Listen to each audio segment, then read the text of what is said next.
questions around how can we effectively break records. And this is something very important in terms of the correct mindset. And I want us to go through.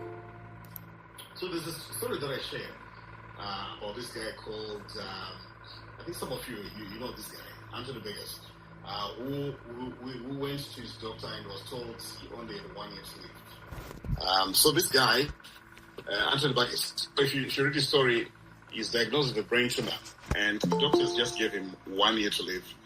And I want you to imagine for a moment if you're told you only got 1 year to live. One of the things that you notice in life, if you're told you only got 1 year to live, is you begin to focus on your very, very important goals. The reason why some of us were very relaxed is because we don't have a sense of pressure, we don't have a sense of urgency. But this guy, the story is told that he's told he's got very limited time left. And, at that moment you sit down and you introspect into your life, you realize, I need to do something very, very honest with myself. So he realized his family was actually broke. He was actually broke. If he was going to pass on that very coming year, his family was going to be in very, very serious financial problems.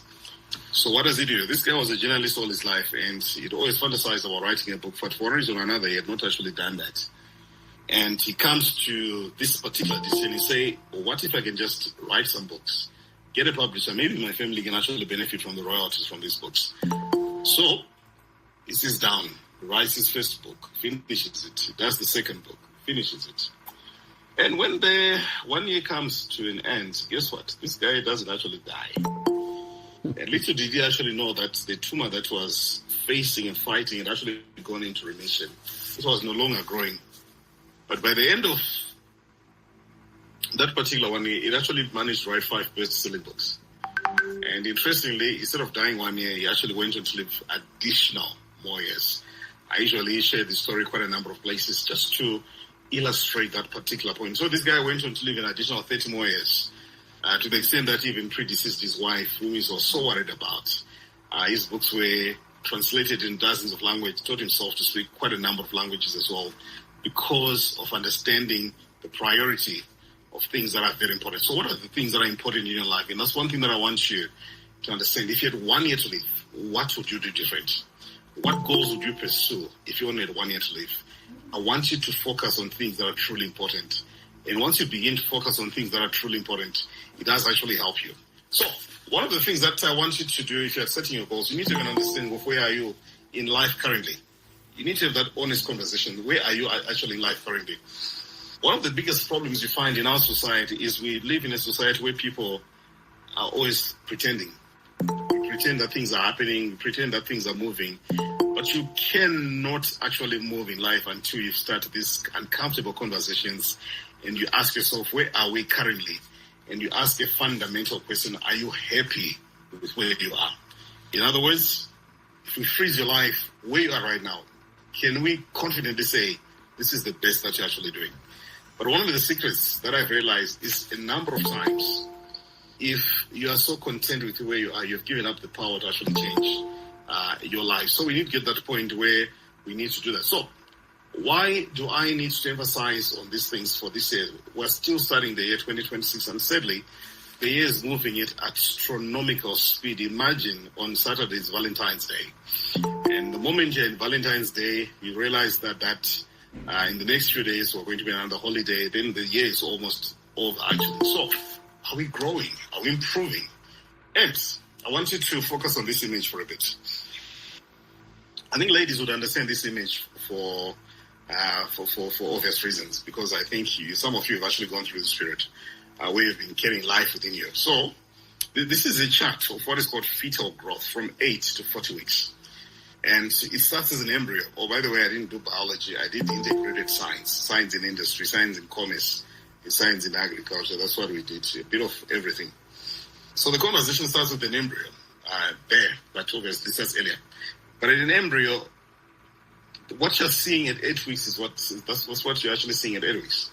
Then it becomes a fetus at 12.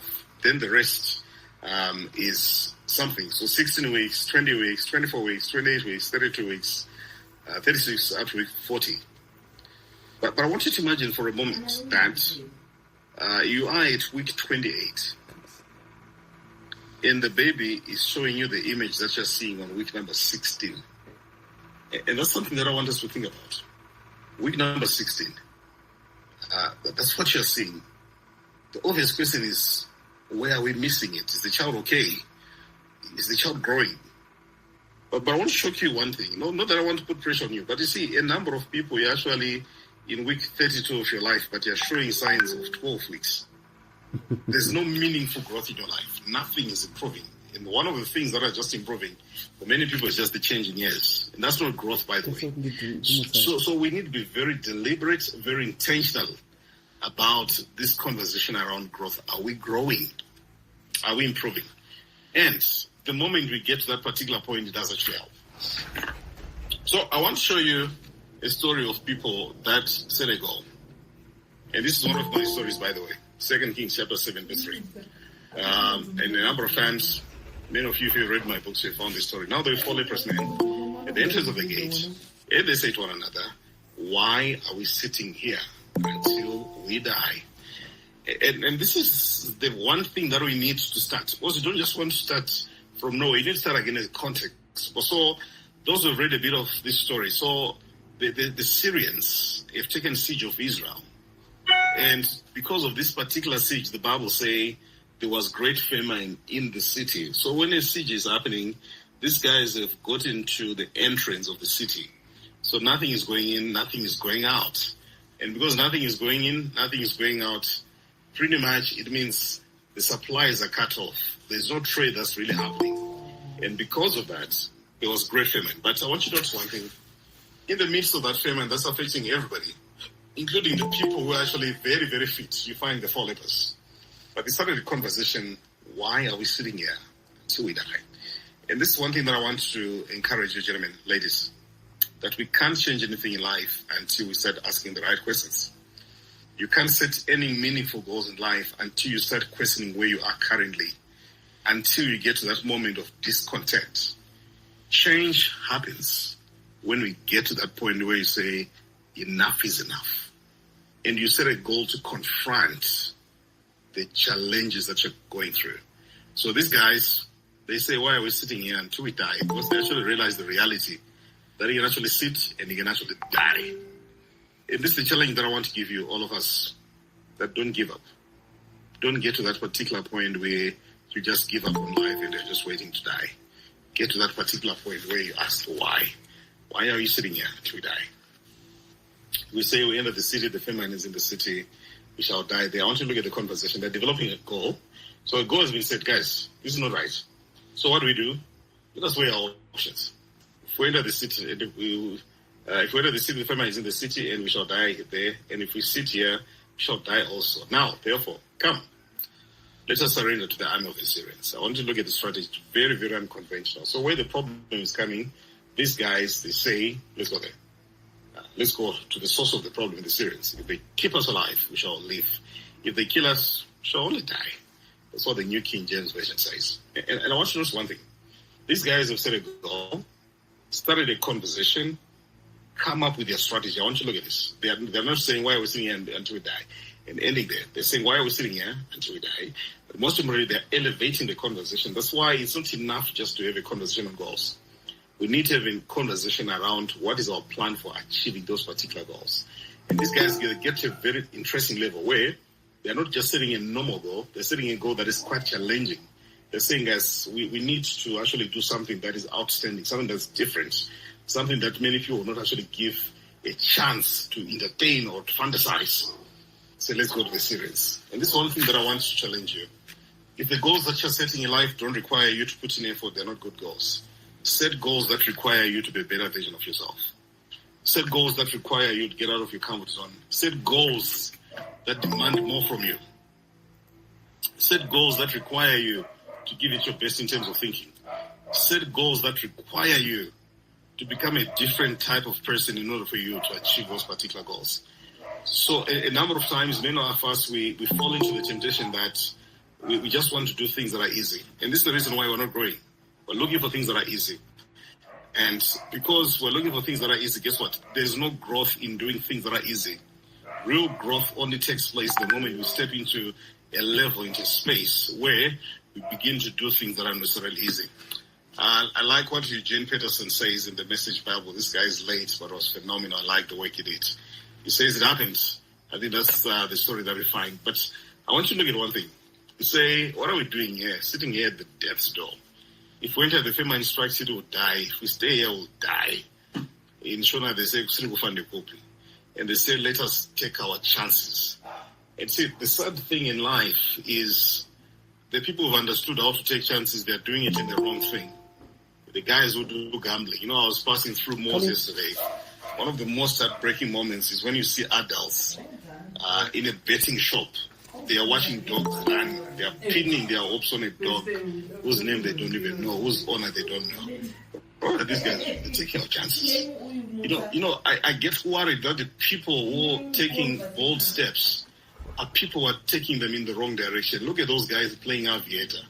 Yeah, they are not pilots, but somehow they think, oh, man, it's actually taking soft. So these guys are saying, let us take our chances in the camp of Aram and throw ourselves on their mercy. If they receive us, we'll live. If they kill us, we'll die. And I want you to read the last part there in highlights. They say, we have got nothing to lose. And I'm going to repeat this quote. We've got nothing to lose. One of the things that you need to execute your goals, I'm going to say this in Shona. I'm not sure about the English word. There's something called Zuvindi.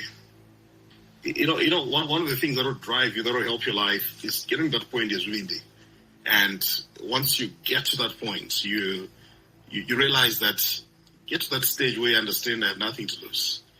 I have nothing to lose. Try something. This year in 2026, that's what I want to challenge you guys. Do something different because you've got nothing to lose. One of the things that I told myself is just realizing that if I fail, I never had it in the first place. I've got nothing to lose. And the greatest failure in life is not trying at all. I respect people who try and fail than people who never try anything and actually experience the breakthrough. You don't try anything.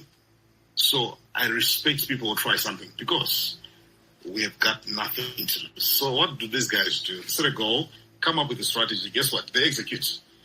And they rose at twilight to go to the camp of the Syrians. And when they come to the outskirts of the Syrian camp, to their surprise, no one was there. Gentlemen, ladies, let's pray. But after praying, we need to rise. Let's fast. But after fasting, we need to rise. The biggest tragedy of our society is people who think they are just going to pray and just going to believe God and do nothing. It doesn't work like that. You need to believe God and you need to take a step of faith. I'm going to repeat this. Believe God, fast, pray, do your declarations, but most importantly, take a step of faith. That's how this world works. So guys, the royal twilight went to the camp of the Syrians, and when they come to that outskirts of the Syrian camp, I only just one thing to their surprise, according to the writer of 2 Kings, to their surprise, no one was there. And the question is, why was no one in that particular camp? There is actually a very interesting explanation that we find in the next verse. It actually starts with, for the Lord had caused the army of the Syrians to hear the noise of chariots, the noise of horses, the noise of a great army. So they say to one another, look, the king of Israel is hired against us, the kings of the Hittites, the kings of the Egyptians to attack us. And that's 2 Kings chapter 7, verse 6. But I want you to notice one thing. God amplified the footsteps of the lepers. And this is the point. A number of us were praying, believing God for growth, praying, believing that things are going to move. But we don't want to take a step of faith that's going to make things move. That's the biggest mistake. We don't want to take a step of faith. We just hope that somehow things are going to change. We hope that somehow that things are going to be different. It doesn't work like that. Take the step of faith, and God is going to amplify that. I don't know what you want to do in 2026, but I want you to take a bold step of faith like the 4 lepers. Why are we sitting here until we die? I'm going to give you some few takeaways, and I want you to write the word growth like that, and I'm going to focus pretty much on the G part of that acrostic model. I hope it's going to help you in 2026. The first G is actually goals. So I'll talk about goals today. Goals. All right. So when I was growing up, I set a goal. I wanted to build my mom a house. Oh, by the way, that's actually the house that you're seeing there. I built it for her, and I moved her from Masvingo, where she was staying. Now she's in Harare. I set a goal when I was growing up. And guess what? I managed to experience this goal. That's one of the most fulfilling experiences. If you go on the right, there's a vehicle that is parked in that garage. That's the type of vehicles that I move with. I set goals. And I realized that if I want to set a goal, I need to get to a point where I also begin to understand that they don't just happen. Let's look at the picture that you're seeing on the screen there.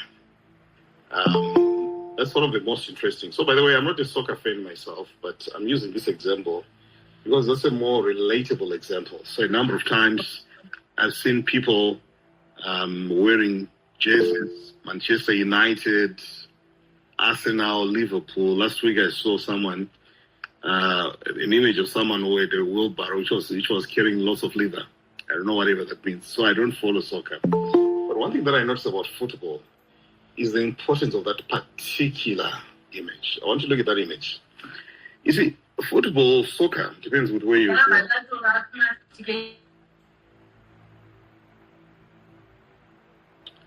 All right, I was just waiting for the other microphone to be mute. So that particular image that you're actually seeing there, that's what makes billionaires put more money in acquiring new players, changing the coach, trying new strategies, remodeling the entire team, because that's the image they want to see. They want to see goals. But imagine for a moment, why do you put 22 men, a couple of substitutes outside? Why would you put them in one particular place and just say run? It doesn't make sense. But what if you say, guys, for 90 minutes, we're going to ask you to do something. For 90 minutes, all the things that you're going to do, all your talents, all your energies, they are going to gravitate towards hitting the backup net. Those are goals. That's what differentiates winners from losers. That's what differentiates the story in AFCON between Morocco and Senegal. That's what changes the story between people who are deemed champions and those who are going to be relegated. Goals. That scoreboard. That's one of the things that I want you to begin to do in 2026. Gentlemen, ladies, what is the scoreboard saying? And I want you to notice one thing. A number of times, many people don't want to have the courage to look at the scoreboard. Are you scoring? That's one of the things. We're already in February. What did you do in January? What did you do in February? Are we scoring? Are we coming up with goals? And that's one thing that we need to understand. So I picked this thing randomly from the internet. But I think this is something that we find when people are doing analysis of matches and just to see what happens. So the things that they'll tell you are pretty much are the goals. But I want you to notice one thing. The most important thing that is in bold there is that scoreline, which is saying Arsenal 1 and the Red Devils 0. But I want you to notice one thing, that what you see below there are some very interesting stats. Shots, they had 5 shots on target, they are recorded. Ball position, I actually noticed the other team at 42%, but I want you to look at the scoreline, it's 1-0. The other guys at 58%. This is the point. You can actually be talking about position while holding the bucket for the largest stake in the market. The question goes back. Guys, are you scoring? Guys, are you scoring? Are we having any change, meaningful change on the scoreboard? What is the scoreline saying? So one thing that we notice is when you look at the match stats, you've got a shot accuracy, which is at 40% either side, then 84% pass accuracy, the other guy is at 90%. But I want you to notice one thing, that the losers actually get some very impressive statistics. And the scoreline was still against them. And this is one of the things that we need to understand. As you go through the year, you need to go beyond being biased towards effort. We have a generation of people who are so fixated on effort. I tried my best. I improved. I did this. I did that. guys, ultimately, whether you're sleeping at 1 a.m., whether you're coming home at 7 p.m., the question is, what does the scoreboard say? Never be fooled. Results don't lie. I think you've heard this statement before. Results don't lie. What is the scoreboard saying? And why am I saying this? Because I want us to get a point where we begin to analyze and understand the reality that you're never going to win the match because of stats. Those are very good, important stats and so forth. But are you scoring? Track your goals. What progress are we making? How far are we from those goals? What can we actually do different? We need to get to the point where we understand that. So what is a goal? We all know this. A specific objective that you want to achieve. What's that one thing that you want to achieve? And why is it very important for you to do that? So remember to make your goals specific. I wanted to build a house. I've given you that example. I've actually done that. Measurable, how many? It's just 21 and 1. And so you hear many people saying, I want a good life. What is meant by a good life? That's one of the most big things. No, I want life to be better for my children. What does a better result for your children look like? So one of the things that I get to ask people, I get a number of questions where people say, I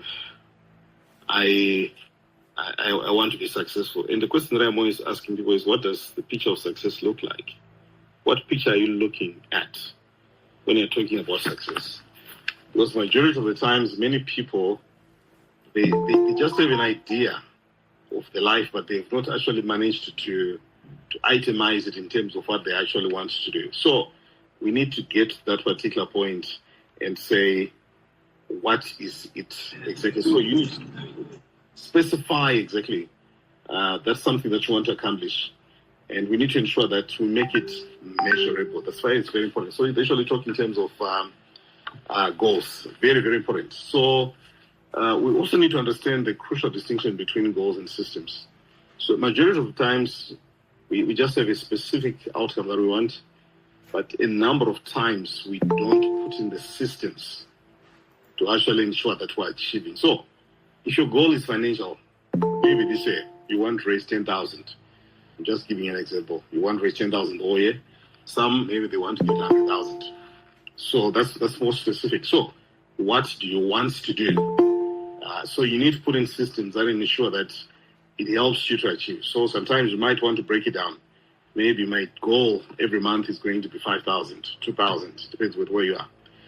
My goal this month, maybe I need to work with $10,000 a month so that I can actually be able to achieve that. So let's do that, where we get to a point where we understand that we need to have goals, and we also need to have systems to achieve those particular goals. Why? Those goals, they help you set the direction. Remember, if you don't know where you're going, any road is going to take you there. That's a common statement.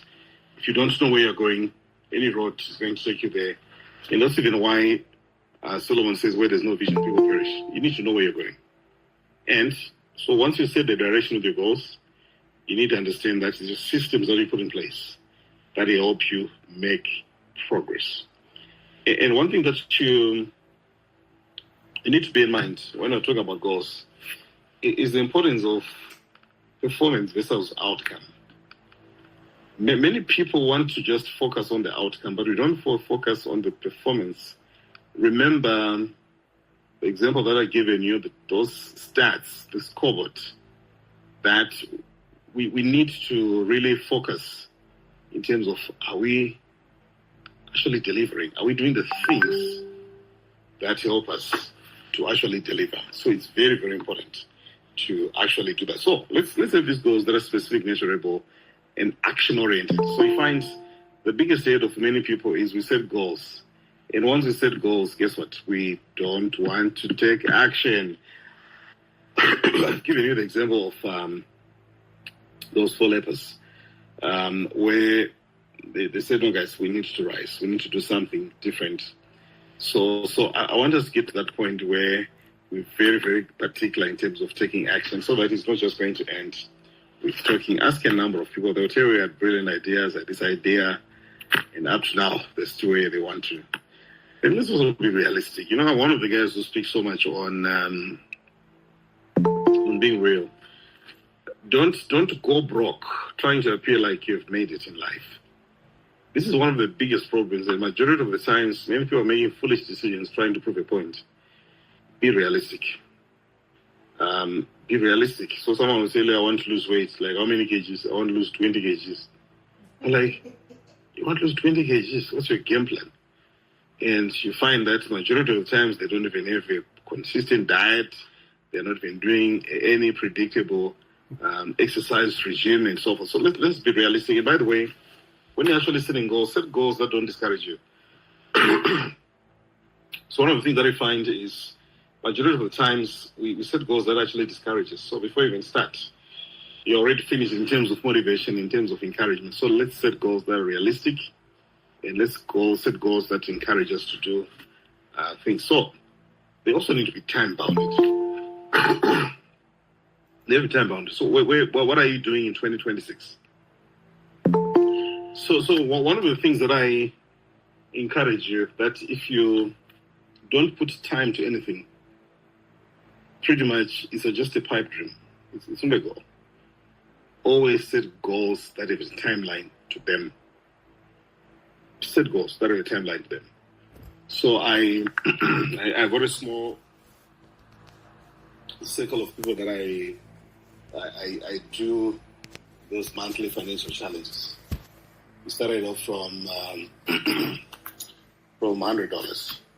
Guess what? 10 set goals that make you start from $100 to $150. From $250, challenge everybody. Say, let's do 500. From 500, challenge everybody. Let's do 1,000. From 1,000, challenge everybody. Let's do 1.5. A month, let's do from 1.5. We pushed everybody to 2,000. From 2,000, we challenged everybody to 2,500. Now, I've challenged people to 3,000. Specific, measurable, action-oriented, realistic, very time-bound. So you already know that in 30 days you're supposed to do this particular exercise. So it means whatever that you do, you need to ensure that you raise the money. Why? Because it's time-bound. It is also very, very important for you.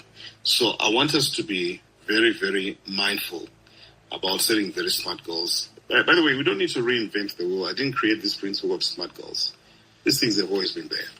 But I want us to beat on that until it sets on us. But why should you actually set goals? I don't want to usually to assume some of these things. I want to emphasize some of the things that we actually know. Number one is something very, very important. That the most important benefit of setting goals is in achieving your goal. It's what you do. It's what you do in the person that you become in order to achieve your goal. That's the most important benefit. So when you set a goal to make $5,000 a month, for example, there is no way you're going to do the things that you're doing when you're making $50 a month. It means, number one, the conversations have to change, the priorities have to change, the type of people that you're associated with have to change, the type of content of programming has to change, because you want things that help you to actually achieve a particular goal. So in order for you to achieve those goals, you need to become a different type of person. In other words, you need to become better in order for you to achieve those goals. And guess what? That's actually the real benefit of actually setting those goals. Real benefit of actually setting those goals. And I want you to actually do that. So set those goals that require you to become a better person. And one of the interesting things about goals is focus. I think you're seeing this on this image. So for those who do photography, that's one of the things they look at. Are we focusing? Those who do photography, they want to see, is the camera focused? If you've used a projector before, that's one of the things you're looking at, is the projector correctly focused. Why? Because you want a high resolution, you want a better image, you want a better projection. So it gives you focus. And focus is very important. I love the definition of focus. It means follow one course until success. What's the one thing that you're going to do? That's going to change everything. And I want you to imagine that. What's the one thing that you're going to do that's going to change everything? So the bit that you really need to focus as the year is starting is that clarity, what is the one thing that can change everything? If you actually do it very well. And I want us to get to understand this thing quite clearly, and I think it will change everything. So follow one course until success. It will change everything. Then number 2, dreams, they are shaped by your goals. That's one thing. Dreams, they are shaped by your goals. You know, one of the things that I encourage people is, as long as you're sleeping and you need an alarm, you have not set goals that inspire you. Set goals that require you to be better. Set goals that require you to be a better person. And once you do that, it will change everything. It will change everything. So I want you to set goals that shapes your dreams, and it changes everything. Then the next thing you find about setting goals is it gives you the ability to hone in on the exact action that you need to perform to achieve everything, and that's focus as well. Focus is very, very important. So you notice one thing, that if you actually set these goals, it helps you to focus your attention. It's very, very hard to distract a person who truly knows what matters. And by the way, we're living in very destructive environments. This raptor generation, very, very destructive. I'm sure Roger, but you still think you're going to FAMB raptor inside Mashika. You're being distracted. Focus on things that are very, very important. And one of the things that we find as well is to understand that one of the things about goals is because they cause you to stretch and grow in ways that you've never actually done before. If you get time, I want you to go on the Red Bull page on YouTube. Very, very interesting. But please don't try the stunts that Red Bull does. Red Bull does crazy things. And one of the things that Red Bull does is, I think they're very an attraction to people who are daredevils. But that's one thing. So what Red Bull does, it tells you, it gives you wings. And someone tried to sue Red Bull for that mantra saying it gives wings. It says they drank Red Bull and it didn't grow wings. But the point really is not physically growing wings, but it's stretching you to get out of your comfort zone and to do things that you've never done before, which is why I'm pleading with you this year. Ensure that you set goals that require you to be better and to do things that are actually very different. But one of the things that I find of setting goals is the issue of persistence. It actually forces you to be very, very resourceful and very, very strategic. Because if something is very, very important, you have to be resourceful. You see a number of times people say, no, I can't do this, I don't have that. No, if your goal is too important for you, you will become very creative. You're going to be resourceful. You're also going to be very, very, very persistent.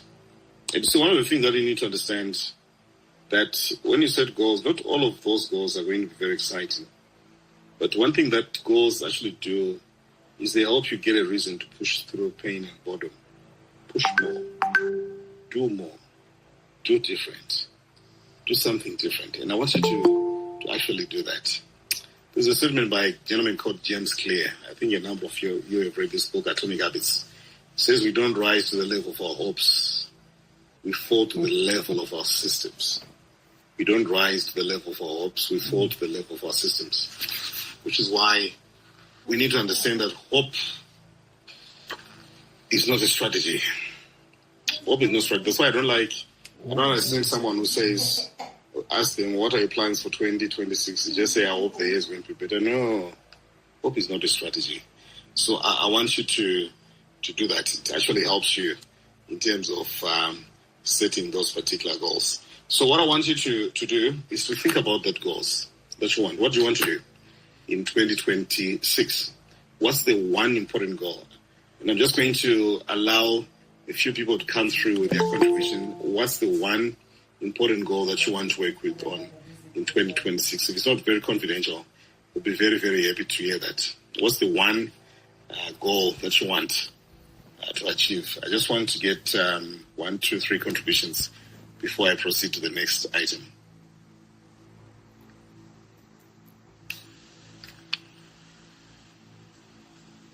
Participants, you can unmute and speak.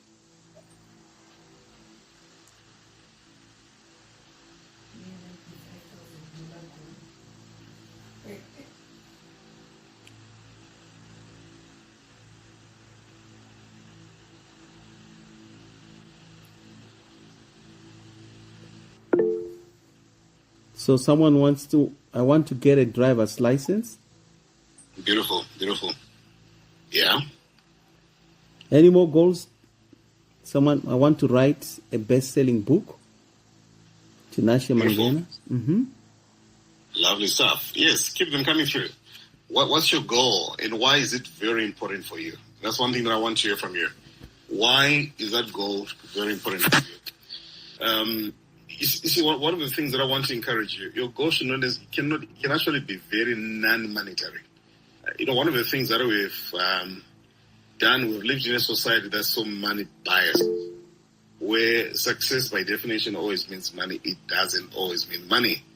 Your goal can actually be a better father, spend more time with your family. Your goal can actually be to work on your health, to lose weight, stay fit, go to the gym, find your frequency. So those are actually goals. Someone says, I want to start a business. Beautiful. Someone says, I want to finish my BCom degree because I want to elevate my... It becomes frustrating when you're unable to achieve your goals. Yeah. Very interesting. So finishing your degree, your BCom, well done on that. It's going to require consistency. It's going to require lots of discipline. And I actually think it's very, very important for us to be able to do that. Someone says, Arthur? Yeah? Someone says, I need to finish paying for my residential stand and be my own landlord. Then someone says, to grow my business, would want to make my registered company fully operational and liberate myself from salary slavery. Beautiful. I want to register my own school. Sorry? Yeah, go on. Yeah, someone says I want to register my own school. Yeah, I think those are the ones that are on. So with all the goals that are coming through, brilliant goals, add the SMART mode, specific, measurable, achievable, realistic, action-oriented, realistic, and time-bound. Very, very important to actually do that. I was telling you that I'm working on the books that I'm working on. I've actually set a time frame where I actually need to finish those particular books. And why am I actually doing that? I've actually set a very clear goal as to why I'm actually doing that.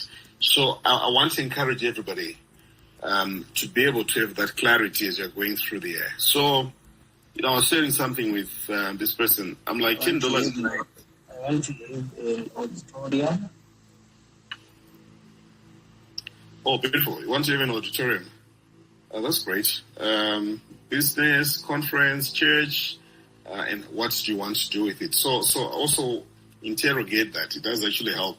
Someone wants, Someone says, I want to go to China and do a survey of products I wish to bring to Africa. Beautiful stuff. So take advantage of the Canton Fair as well. So one of the things that you need to understand is you don't necessarily have to reinvent the wheel. Sometimes you just need to realign the wheel. Someone is already doing that. How are they doing it? How different are they doing it? So learn from them. And now there's a place called madeinchina.com. So if you get time before you raise the money for the ticket, just go on China, www.madeinchina.com. You'll be shocked at what you can actually find on that particular platform. Almost anything that you want, you will actually be able to find it. So much that we can actually do. Yeah. So yesterday I met this guy. I was visiting one of my clients, and he says, "No, I have no space. I'll leave my car keys." He says, "Under license." I'm like, "Why don't you have a license?" He's a security guard.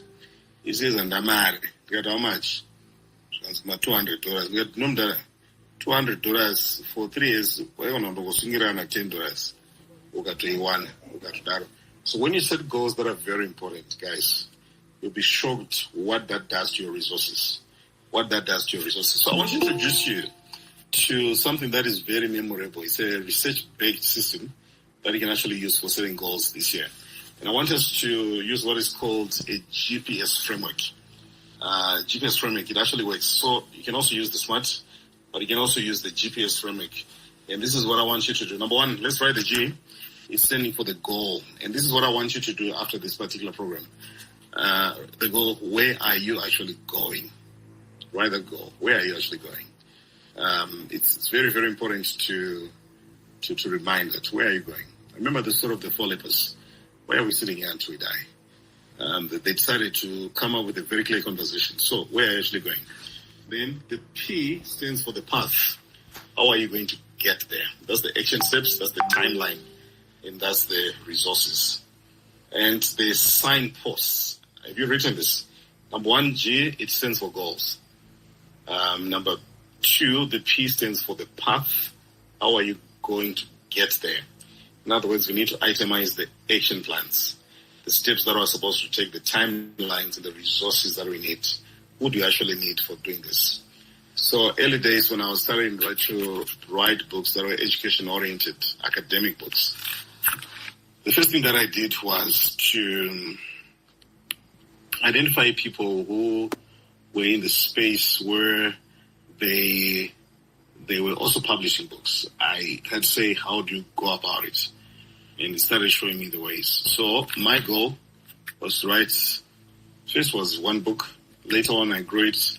I've got 9 books that are approved, recommended for use in schools by the Ministry of Primary and Secondary Education. I think I just need to work on publishing the other 2 so that we can put them in a curriculum. Just the problem was we're experiencing a lot of piracy on the streets. But I'm just going to find people who can fund the program and we ensure that we get the books to the people. That's one of the dreams that I have. So goals, the path, and most importantly, the signposts. How will you know you're on track? If you've driven on the highway, one of the things that you're looking at if you're doing Harare Guero, there's a sign that says you're Norton, or please call again, you're leaving Harare. So you're looking for Norton signs, you're going to see that toll gate, you're going to see a sign that's going to tell you Selu, this amount, then Chegu 2, and so on. So what are the signposts that you're going to look at? So look at the milestones. For example, your goal is to start your own business. Number 1, what's the type of business? That's your goal. We need to clarify it. What type of business? Is it buying and selling, or you want to be doing service delivery? So just identify what you want to do specifically. Then your milestones, then accountability. That's one thing that I want to encourage all of us. We need to be very, very accountable. Let's create accountability partners. It does actually help us to have those people who call upon us and challenge us. A friend of mine say, Arthur, by November this year, I'll be making $5 million. I'll be having $5 million. He says, you call me. So once in a while, so you need those accountability partners. Imagine you promise certain people that I'm going to be doing this by now. And it's very important to get that space where people, they actually challenge you to say, you said you're going to do this. What happened? So I want us to be able to do that. So that's the GPS model that I want you to do, so that our goals are specific. In other words, they are just not fitting in, they're very specific. And also, I've encouraged all of us to consider goals that are worthwhile. They have to be meaningful. They need to mean something to you. That's one of the things. Don't just set goals. When I was telling you about the goal that I had to build my mama house, for me, that was one of the most meaningful projects. It was one day when I saw a early 2000s Adam streets, Garam pavement. I'm like, Mama, one day life will be different. I promise things will change. For me, that became meaningful. It motivated me, changed everything. Now, God has been so kind. The same philosophy I've extended to everyone who's in my circle. My immediate family, I've challenged everybody. They're now doing things of their own because we've set goals that are meaningful. So let's write down our goals. That's what I want us to do. Next time we're going to do this session, I want us to be reviewing our goals. So number 1, remember the GPS model, the goal, G stands for goal, make it specific, make it meaningful, and most importantly, I want you to write down your goals. So you posted that you want to do your driver's license, you want to start your business, you want to have an auditorium, you want to finish your degree program. So write it down. It does actually help. So science says goals that are written, they are 42% more likely to be achieved. That's one of the significant benefits of actually writing goals. So stop just thinking about those goals, write those goals. They actually help you and they'll change everything. So nowadays, gentlemen, ladies, we are in the era of technology. Let's use tracking softwares, tracking applications that can help us, remind us, are we still on course? Are we still making progress? Are we straying? And what do we need to do differently? And I think this is something that will help you, and that will change your life like that. So I'll develop a template that I'm going to share with everybody. Mr. Goma, I'm going to do that, but I'll share with you next week for you that people can actually use to ensure that they work on giving clarity to their goals and also setting those particular goals. I need to end at this stage so that we open up for questions and just get to interact and engage. But I want to encourage all of us to get to setting of these particular goals. In the next presentations, God willing, I'm going to finish on the ROWTH of growth, and I'm going to show you why that's actually very important. Otherwise, thank you so much for listening to me. It's been a great honor speaking to you. I'm super excited to take one or two questions at this stage. Thank you so much, Advocate Marara, for such an insightful presentation. I think we are now having, we now have direction. We now have understanding of what it means to set a goal and how to set a goal. I've got a question there's a question from Tinashe. You said you've got two questions. Let us have one. Maybe you can unmute and ask one question, Tinashe Mangena. Then we can give others a chance to ask questions too. Well, thank you so much. I wanted to ask, how have you managed to publish your book successfully with the state of the publishing industry in Zimbabwe? That's my question. All right. So interestingly, I thank God for people who actually said no to me. They opened their minds. So I realized, rather than to wait for people to come and say I'm going to publish books and so forth, I got mentored into the side where I effectively take control of the publication, which is something that I'm doing. So now I've set up my own publishing house that presides over my publishing calendar, production, up to the stage where you're actually able to hold some of the books that we have. So it's literally thinking as if there's no box. Something that has been helpful. But I'm also able to guide you on your next project if you want to publish your books. Very able to do that. Thank you so much. I'm also willing. I've already written a rough draft. And it's a motivational. Well done. Thank you. Yes. Thank you. Any more questions?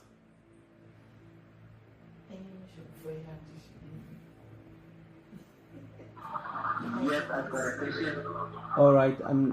Tafadzwa. Okay. There's a nasty feedback coming from your end. If you can probably switch off other sounds coming from your end, but you can unmute and speak now. Go ahead. Okay, I wanted to get help on how to manage, and someone who sets goals, but sometimes I don't achieve it, but it also gives me stress. So later on last year I started this year I want to set in goals because it gives me stress. So I just want to help on how to manage stress and stuff. Okay. Thank you. I don't know, Arthur, did you get the question? No, I didn't.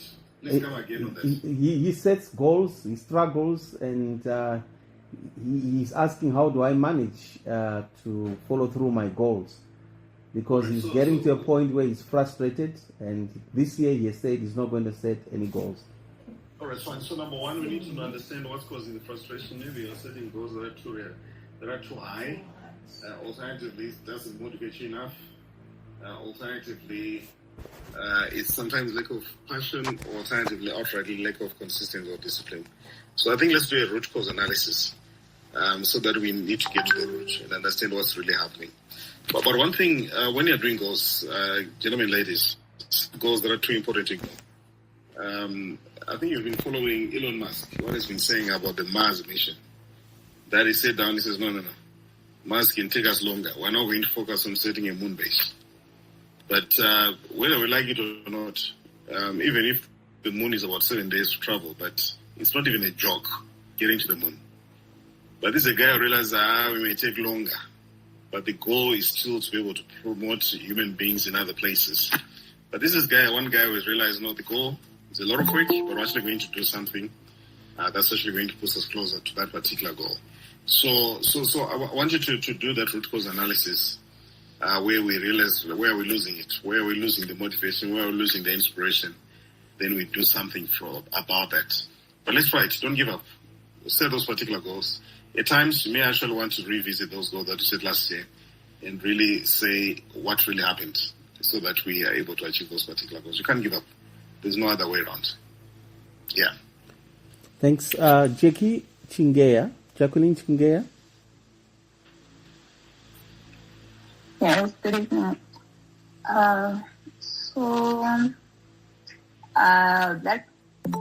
Congrats on and I've been attending Mr. Marara's classes, almost most of them, his online classes.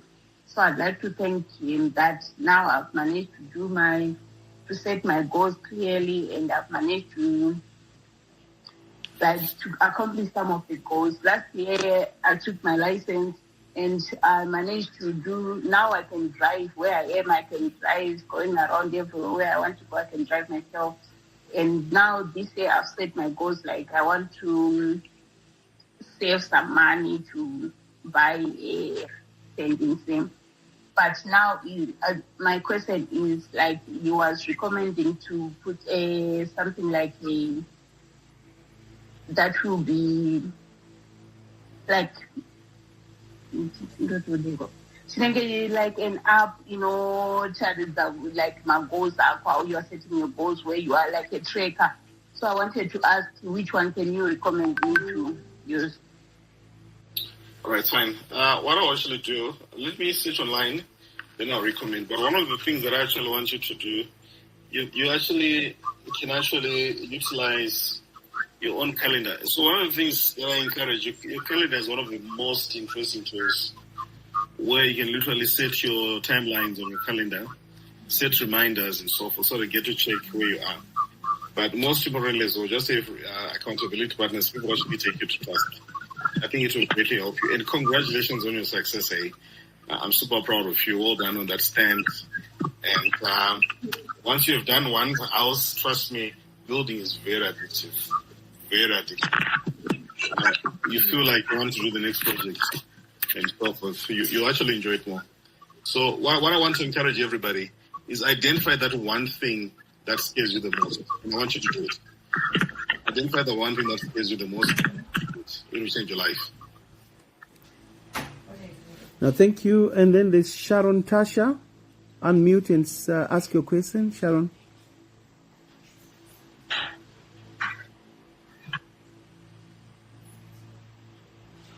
Maybe whilst Sharon is preparing to ask a question, I thought you mentioned an accountability partner.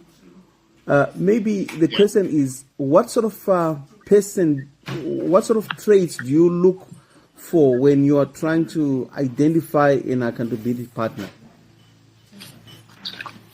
All right. So let me tell you something more practical. Apparently, there some people in the group that we do that money challenge. Our group is about 14 people. about 12 people or so. So in our group, we challenge each other monthly. Are you getting this point? Yeah. Monthly. Mm-hmm. So interestingly, one of our colleagues, she has got 2 slots. You know what that means every month? Mm-hmm. She is contributing 7,500. Wow. One person. Mm-hmm. Yeah. So interestingly, in January, February, March, people were laughing that, guys, we're going to be giving over $75,000 to one person. And yeah, like that in Zim. But how do we do that? We've got a group of people where our levels of accountability are so serious, such that if you know that you're supposed to perform by this date, even if ukafirwa, that's not an excuse. So I want you to identify people who don't tolerate nonsense, and find that circle, Baba. And you'll be shocked.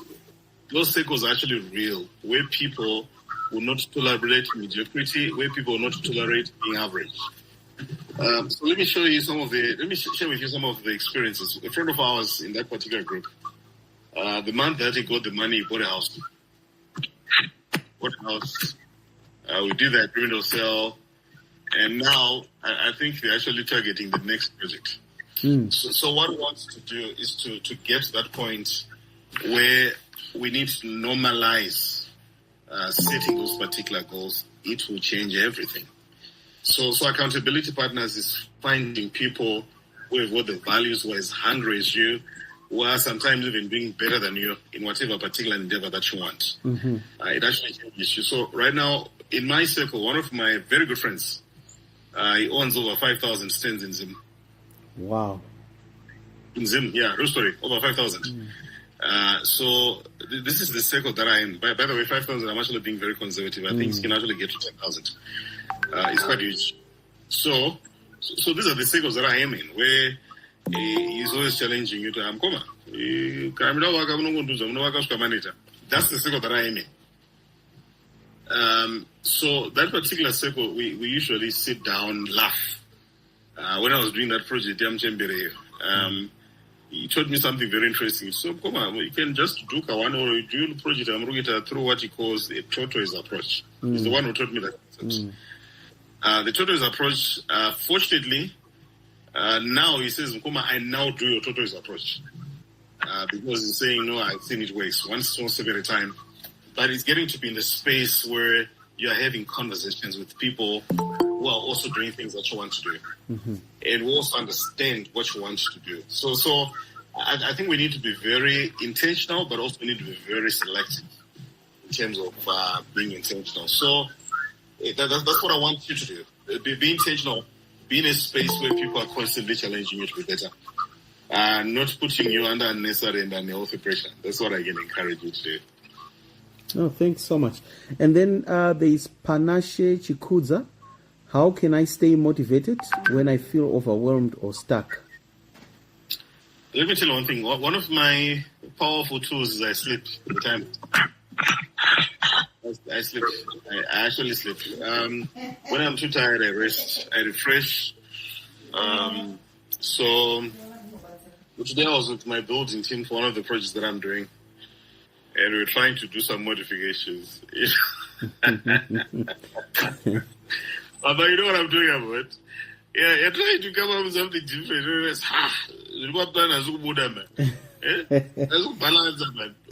I think it's a better experience. Yeah. Everyone is built, you know this thing. Yeah. That you're not on the ground. Then, but I can tell you one thing. By the time we're done today, we ended up laughing our comments. But it's realizing the most important goal. No, this is why I'm doing this. The reason why I'm doing this is this. So you need to find the motivation from the very reason why you're doing what you're doing. Sure. There's a statement that I said, Baba, which says, when you are tempted to quit, always remember why you started. Yes. Why did you start? There's a movie called The Wedding Ring. I'm not sure if some of you have watched that movie about that guy, Kevin Hart, where it gets to that point where, so this guy was a best man for hire. And he gets to this point where some things, things are boring and so forth. And the assistant says, you need to remind yourself, why did you get into this business? Sure. And immediately everything changes. Realize, no, I'm actually here because I love people. I want to help people. I want to ensure that I make people's days special. So I want you to always go back to that. That's why one of the opening slides, if you've looked at it, it says, I want to inspire people. I want someone to look at me and say, because of you, I didn't give up. It's one statement that I saw in one of the groups. I adopted it. I love it. It has changed my life. And whenever I wake up, that's my mantra. I want to inspire people. I want someone to look at me and say, because of you, I didn't give up. And guess what? That's what keeps me going. We don't do this for money, Baba. We don't. Not that I want to speak for free, no, but I don't do this for money. This is what God has called me to do. That's right. Being in a space where, I met this guy in town, Baba, one day, my fourth. Yes. And this is one of the most unassuming persons. Not very presentable and so forth. And he says, Ndara, your stuff has changed my life. I'm like, what? Are you serious? I love boy. In that moment, you know what? It made me cry inside. Like, God, if this is what you called me to do, thank you so much for this opportunity. It's a rare privilege, Baba, just to be able to speak life. That's right. And so we're all in the same environment, same economy, same politics, but it's always going back to why did you say I'm going to do this? That's right. Where the source of motivation is. And I think it changes. And I love the passion with which you've been pushing this program. That's motivation. This is our God-given mandate to help people, challenge people, inspire people, and make people's lives better.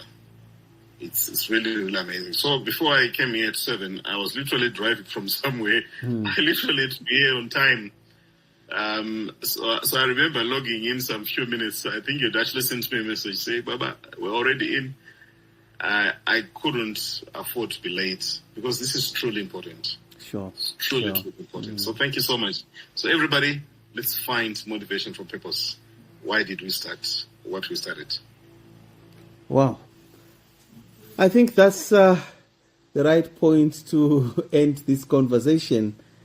Thank you so much, Advocate Marara, for investing your time into inspiring people. We had over 100 people logged onto this machine, onto this platform, and I hope that we have been inspired to set goals. There are still some people with questions. Do you mind if you can take one or two questions? Yeah, sure. I'll be very All right. So there is Sarah Mavalo who says, how do I balance work and pursuing goals? And then Khalid, I'll come back to you. Maybe you can unmute and ask your question so that Arthur can answer both questions at the same time.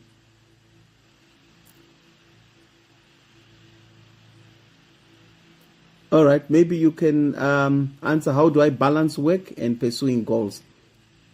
So I think the keyword is actually balancing. Number one, the type of goals that you're actually setting, always go back to the goals. What are they like? Remember the GPS model, your goal. You also need to know the path that you're going to take and the signposts. It's very, very important. So like for me, one thing that I've actually realized is what I'm doing now is actually not working. This is me living purpose. So this is actually an extension of my purpose, what I'm actually doing now. So what you need to do is go back to the clarity question. How much time does it need? What are the people that you need? And always realize that at times you don't necessarily have to do those things personally.